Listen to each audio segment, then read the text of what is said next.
Antes de seguir con el video, permítenos presentarte brevemente quiénes somos y por qué deberías suscribirte en Abogados en tu Ayuda. Somos el canal que te ofrece toda la información que necesitas sobre la seguridad social en España. Explicada de forma clara y comprensible, publicamos contenido actualizado 3 veces por semana, lunes, miércoles y viernes. Abordamos temas clave como trámites, cambios en las normativas y beneficios que pueden ser de gran utilidad para ti. Además, tratamos los temas más consultados por la comunidad, como de afiliación a la seguridad social, como darse de alta y gestionar tu afiliación correctamente, prestaciones y pensiones, información sobre jubilaciones, incapacidades y otras ayudas disponibles, novedades legislativas, actualizaciones sobre cambios en las leyes laborales y de seguridad social que pueden afectarte. Por eso, es fundamental que te suscribas al canal y actives la campanilla para que no te pierdas ninguno de nuestros vídeos. Además, realizamos directos los viernes para responder a todas tus preguntas en tiempo real. Gracias por confiar en nuestro canal. Te invitamos a suscribirte, darle me gusta y compartir este video para llegar a más personas que necesiten esta información. Sin más interrupciones, continuamos con el contenido de hoy. Hola a todos y todas, ¿qué tal? ¿Cómo estáis? Muy buenas tardes. Y bienvenidos a Abogados en tu Ayuda, este directo. Espero que estéis muy bien. Tenemos novedades de este 22 de enero. Se ha votado ya en el Congreso de los Diputados la convalidación, o mejor dicho, la revocación del Real Decreto Ley 9/2024 de 23 de diciembre, que regulaba, entre otras cosas, es esta ley que llamaban Ómnibus, entre otras cosas, pues la revalorización de las pensiones. Ya sabéis que también tenemos los presupuestos prorrogados. Normalmente la revalorización de las pensiones se hace vía Ley General de los Presupuestos del Estado. Como hay un gobierno que está en minoría parlamentaria, no han salido sus presupuestos. Y a su vez, pues lo que ha ocurrido es que este Real Decreto Ley, que se hizo 9/2024, en 23 de diciembre, pues hoy no ha sido convalidado por el Congreso de los Diputados y la mayoría ha votado en contra. Había muchas más medidas. Yo ya sabéis que nunca entro en el tema de la política, pero al final un poco lo que sucede cuando intenta regular el Real Decreto Ley para que el Congreso, los otros partidos políticos te convaliden una ley y metes todo en una ley, pues para que pase todo el mundo por el tubo, pues puede tener estos problemas. ¿Cuáles son estos problemas? Pues en este sentido el PSOE, pues ahora va a decir que el Partido Popular o los otros partidos del arco parlamentario votaba en contra de la revalorización de las pensiones, pero realmente habrían otras muchas medidas dentro de esta Real Decreto Ley. Y es una cuestión que se ha abusado. De hecho, había otros 2 reales decretos ley. Se ha aprobado uno de la compatibilidad de la jubilación, los cambios que hay de la jubilación activa, y se ha tumbado otro también de tema de los impuestos temporales para las energéticas y demás. Entonces esto es un problema, porque ahora realmente el gobierno me imagino que se tendrá que reunir de urgencia, porque tenemos a todos los pensionistas, que son ni más ni menos que 10 millones de personas, que querrán saber qué pasa con sus pensiones si no hay esa revalorización del 2,8 porque fue el IPC interanual del año pasado. Entonces, bueno, vamos a ver qué ha acabado ocurriendo. Supongo que se va a solucionar esto porque si no sería un escándalo nacional. Pero bueno, estos son los políticos que hemos votado y que hemos entre todos decidido. Y esperemos que se pueda llegar a un acuerdo para que esto se solvente. Bien, vamos con las primeras preguntas. Comenta Manu que dice: Hola, Abogados en tu Ayuda.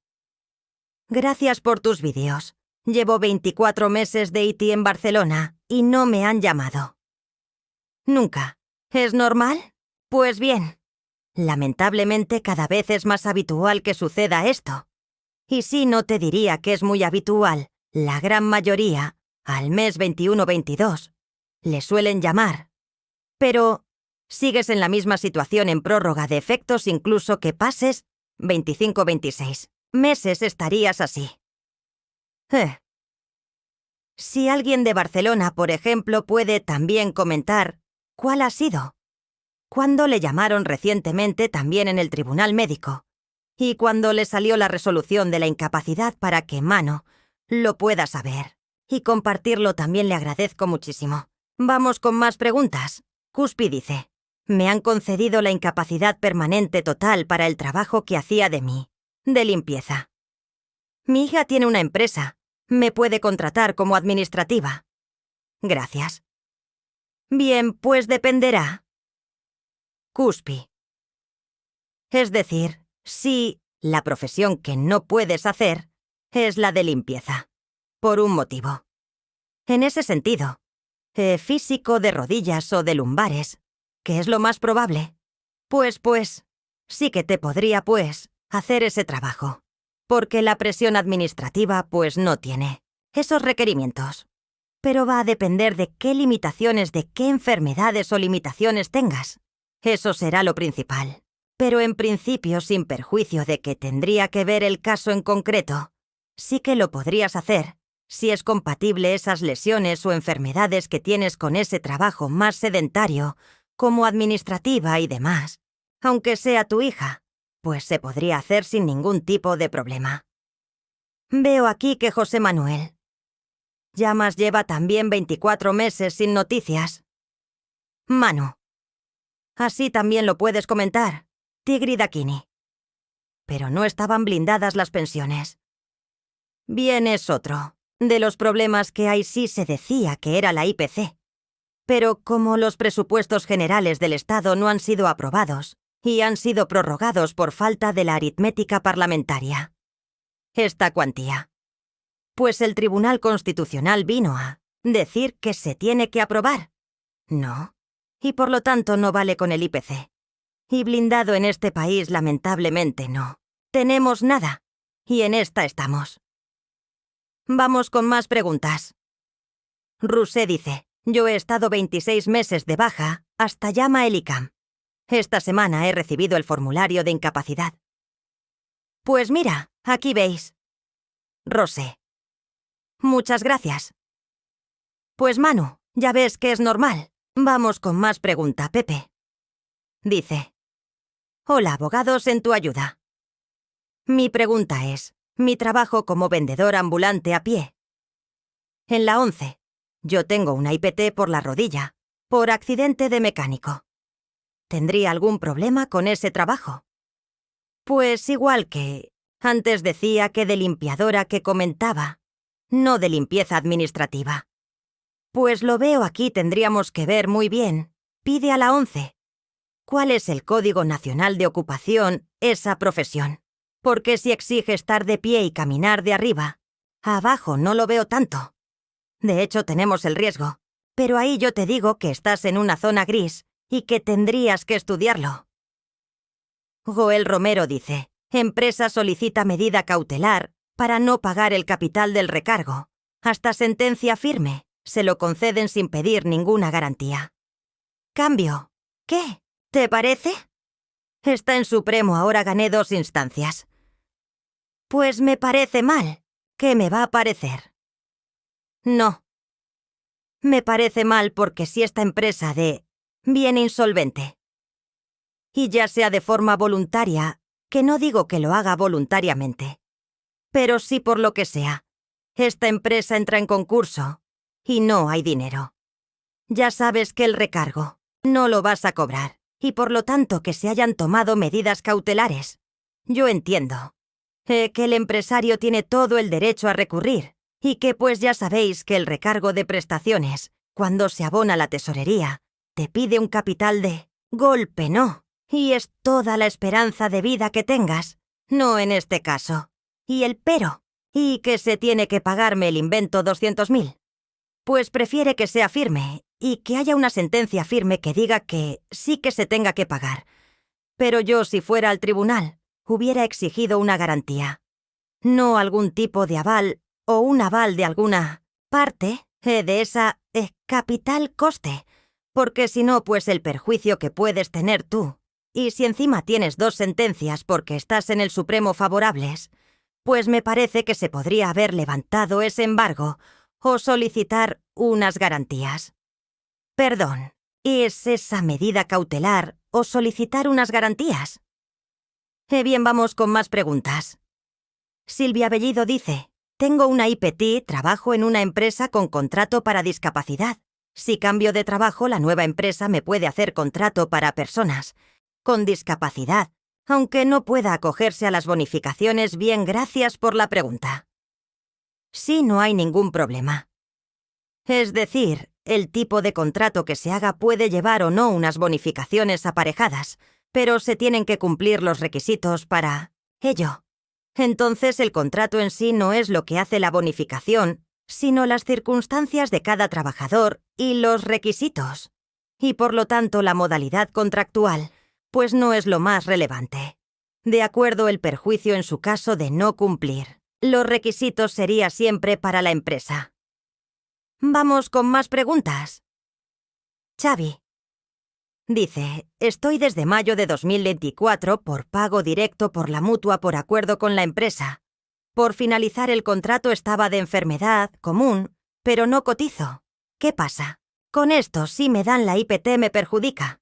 No, bien, gracias por la pregunta.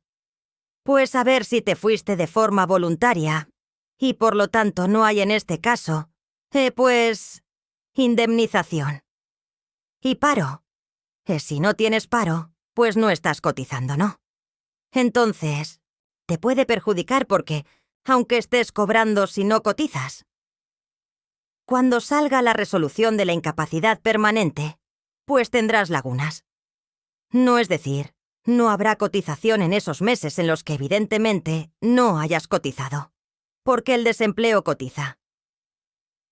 Y, en ese caso, también pues te puede perjudicar y bajar. Por lo tanto, si estás en secuelas, mejor solicitar la incapacidad permanente, incluso antes de agotar los 18 meses. Juan Carlos o José Carlos dice propuesta de recargo de prestaciones, favorable por inspección de trabajo no resuelto. Por el INSE. Juicio. Por retraso de resolución. El próximo octubre. Influye alta de IPT. No sé. ¿A qué te refieres? Alta de IPT es decir que te han revisado la incapacidad permanente. Si es así, no. Hay recargo, es obvio. Es decir que si a ti te han quitado la incapacidad permanente total, pues el recargo va aparejado. Es un accesorio a esa incapacidad permanente. Si estás en incapacidad permanente. No influye en nada. Es decir, el recargo de prestaciones se concede porque se declara que es responsable la empresa por faltar medidas de seguridad, no de un accidente. No. Entonces ese recargo de prestaciones es por un hecho, de un accidente en una fecha. Entonces todas las prestaciones que se deriven de ese accidente, de ese hecho, van a tener ese recargo de prestaciones.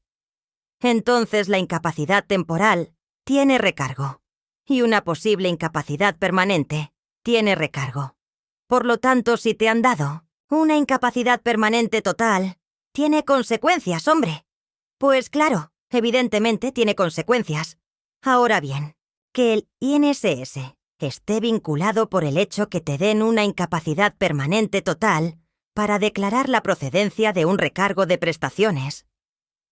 No, el INSS podría decir, oye, hay incapacidad permanente. Pero no entiendo justificado el recargo de prestaciones ahora bien muy pocos casos. El INSS no impone el recargo de prestaciones. Cuando Inspección de Trabajo está haciendo esa propuesta. La gran mayoría de ocasiones suele, pues, reconocer ese recargo de prestaciones cuando el informe de Inspección de Trabajo es así. Otra cosa es que luego sea impugnable. Como veíamos, antes en el compañero, que nos explicaba que está con una media cautelar y que su caso va al Tribunal Supremo. Nando dice, hola Jorge. Hoy recibí la carta y subida de este año. Hay un apartado que pone si cobro algún subsidio. Y está marcado que sí. Yo no cobro nada. Y también me han puesto IRPF. Y antes no. ¿Por qué es eso bien? Gracias por la pregunta, Andando. Bueno, lo primero, lo de la subida de este año veremos qué pasa. No porque lo del 2, 8 por como os decía. Hoy se ha tumbado. Supongo que se aprobará alguna norma en breve para esa revalorización. No del 2,8 por... A ver, cuando lo hace el gobierno. ¿Y qué medidas? Toma por la no convalidación o la revocación de ese Real Decreto Ley 9/2024. Entonces, ¿por qué puede ser bueno? Esto es una pregunta muy común. Ando porque suele suceder que hay personas que tenéis la incapacidad permanente, que la reconocen a final de año. Y entonces no tributarios, porque tienen un 0. Y, a principio de enero tenemos muchas consultas de clientes y de antiguos clientes. Oye, que me han subido el IRPF, que antes solo me quitaban esto y tal esto. Puede ser primero, porque el tipo de IRPF, pues, haya subido. Número 1. O puedes hacer, también si te han subido de una total a una total cualificada. Puede ser que tu IRPF haya cambiado también. Porque pases a un nivel superior. Entonces ahí sí que haya retención suele ser por esto. Normalmente. Y el tema de si cobras algún subsidio que esté marcado, pues no lo entiendo porque no debería salir. Debe ser algún error. Pero bueno, en todo caso. Ya os digo, normalmente es por eso. Porque en la resolución de la concesión de la incapacidad es a final de año. O porque has pasado de una total normal a una total cualificada. Veo que dices que llevas 2 años. Ya, pues seguramente. En tu caso a lo mejor lo desconozco, pero sea porque tengas una total cualificada. A lo mejor, o porque con la revalorización que... Esto también pasa a veces, nos revalorizar en la pensión. Pero nos sube que dices que sí que te ha subido cualificada. Pues será por eso. Simplemente por eso, O a veces también ocurre que nos revalorizan la pensión con este 2,8, por ejemplo. Y eso hace que nos cambien el tramo de IRPF, entonces. También es posible que cambie. Por ese motivo. Bien, gracias por la pregunta. Lando, vamos con otra Mari. José García dice: Hola, a los 26 meses tuve que solicitar la incapacidad permanente, porque según el ICAM de Barcelona y el INSE no les consta mi baja médica. Si hay silencio administrativo, ¿qué pasaría con el alta bien? Lo primero es solucionar esto. Es que no tiene sentido que no les conste tu baja. Tendríamos que entender qué pasa con esto. Es un caso muy poco común. María José, esto no me había encontrado yo nunca. Creo que un caso con una persona, pero es aclarar lo que ha pasado. Tú tienes un parte de baja. A lo mejor hubo un alta y no se tramitó bien en su momento. Entenderlo bien. Tú tienes que tener un parte de baja médico de un momento dado y ver qué ha ocurrido durante, pues, esos plazos.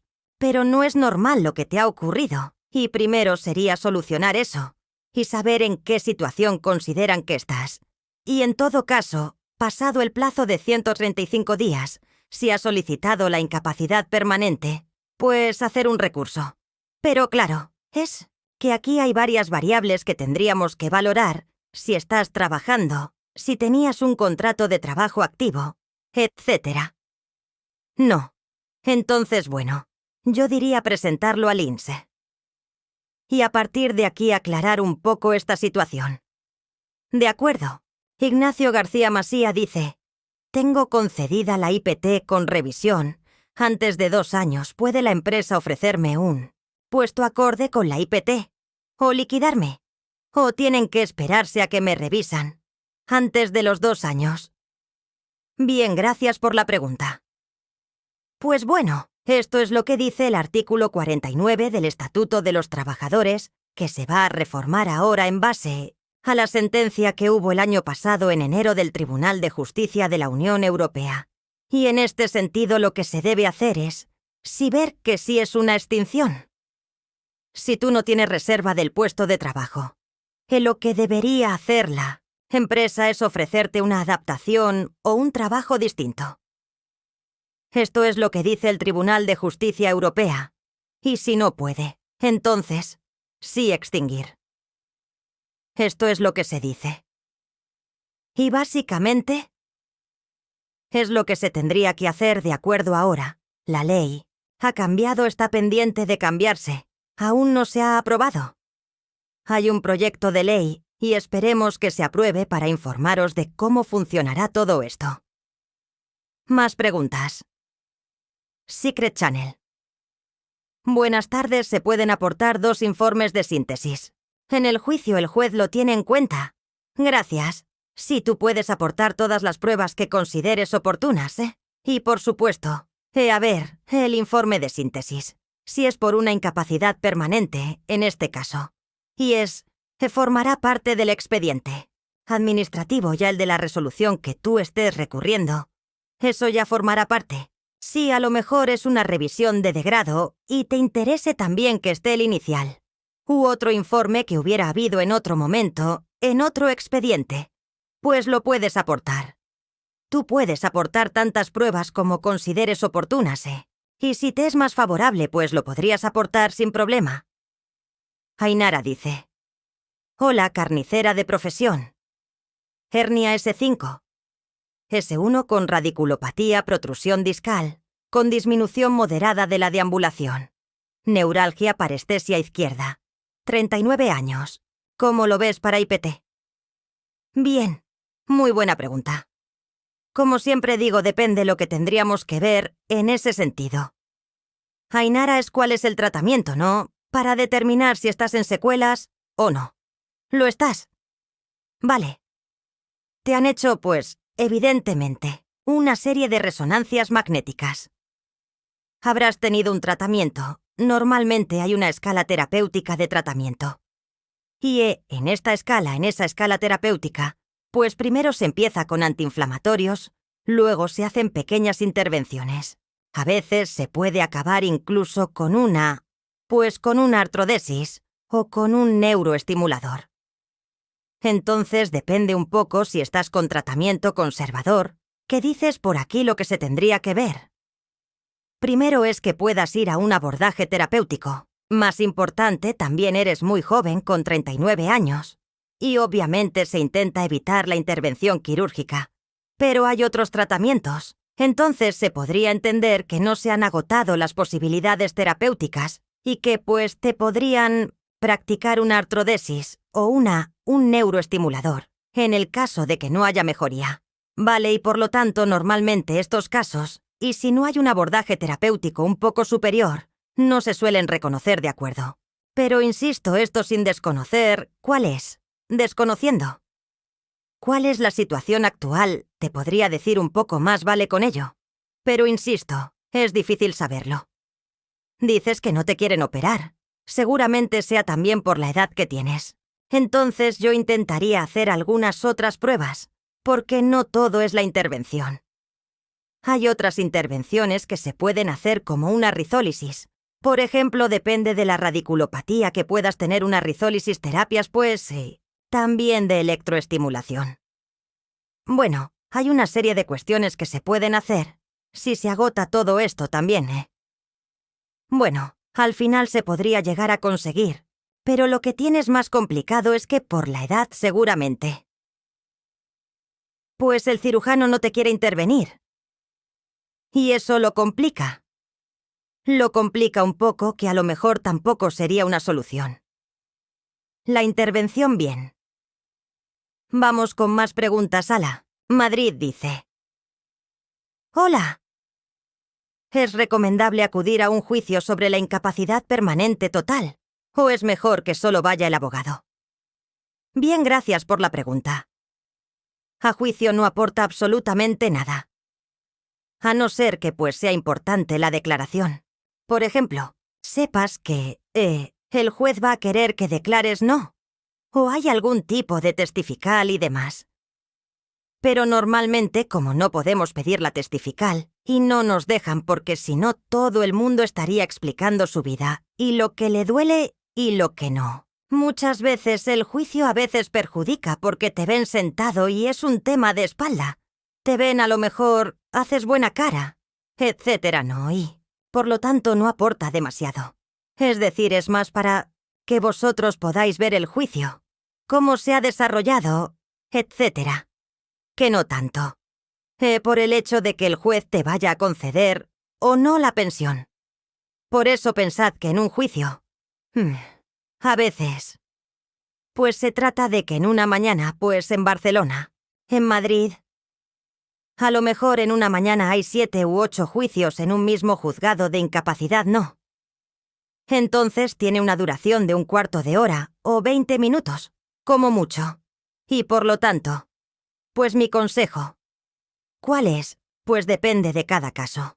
Pero no es algo relevante en cuanto a la viabilidad del caso. Es de aquellas cosas que yo siempre pienso que puede perjudicar más que ayudar. No. Y por lo tanto, ante la duda de ir o no ir, hacer lo que os diga el abogado. Pero es preferible que no asista. ¿Estáis al juicio? Esta es mi opinión.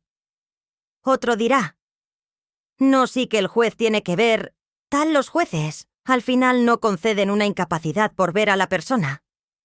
No es un tribunal médico, eso simplemente el juez. Lo que va a ver, te va a ver los informes médicos.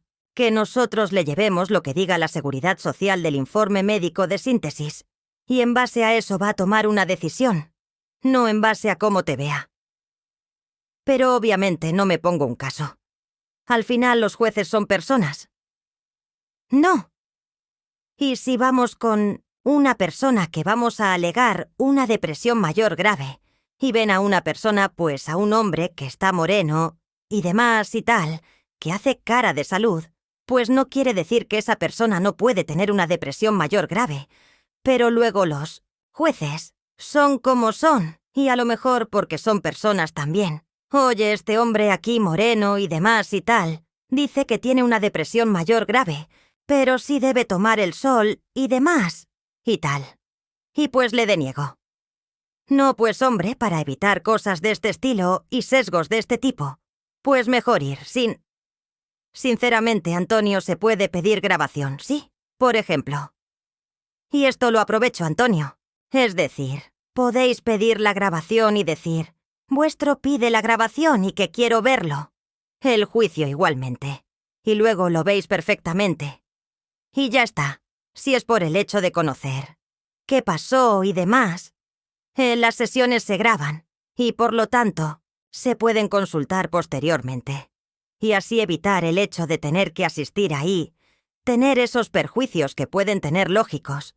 No digo lógicos, me refiero, son personas humanas.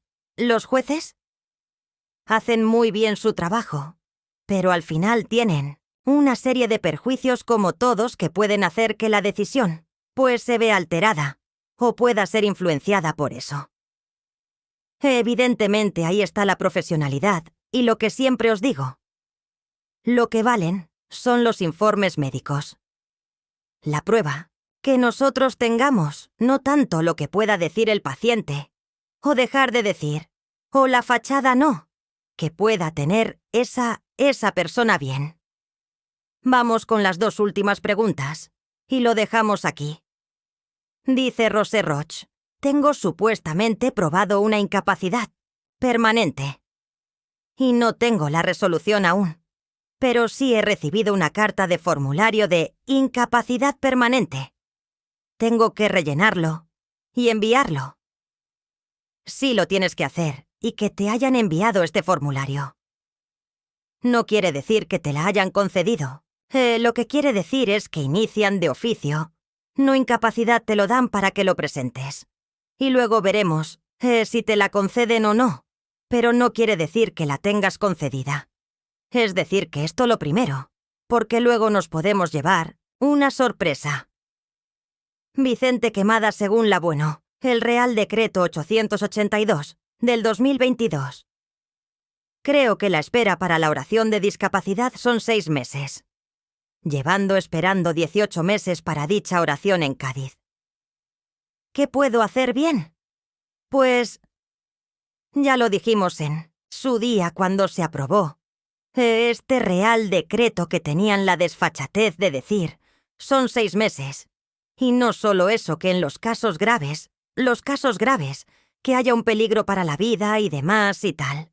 Y que eso se modificó también por el tema de la ley de Lela, son 3 meses urgentes. Pues bueno, eso no ha cambiado.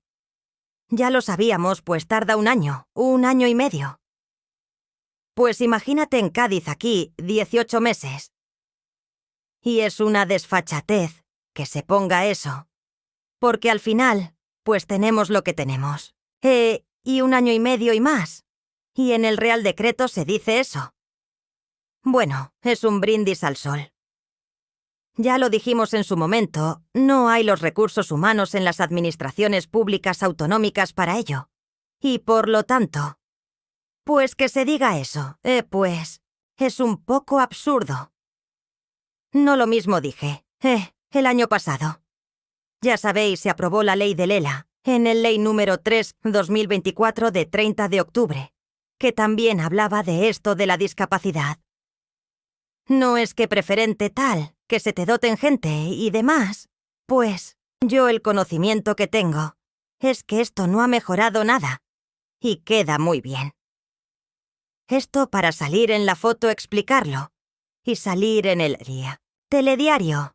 Pero la realidad es la tuya.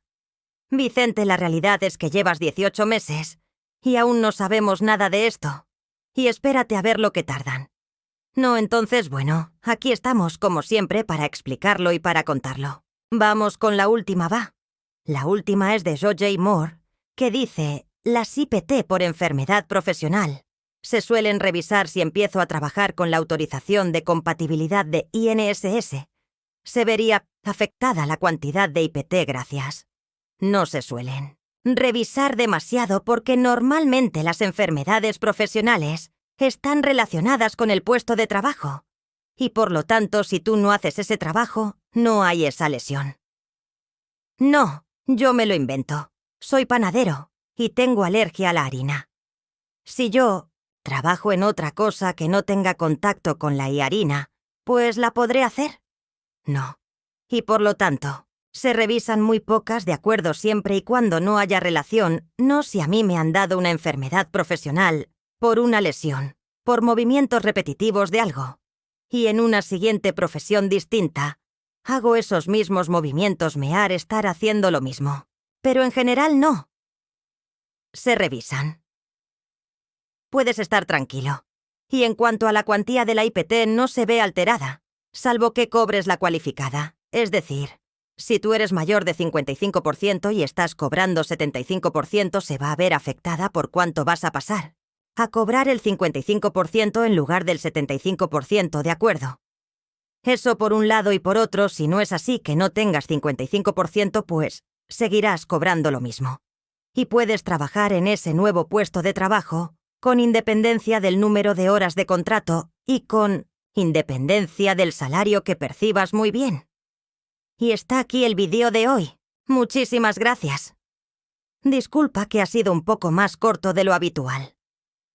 Muchísimas gracias a todos por la atención y nos vemos en próximos directos.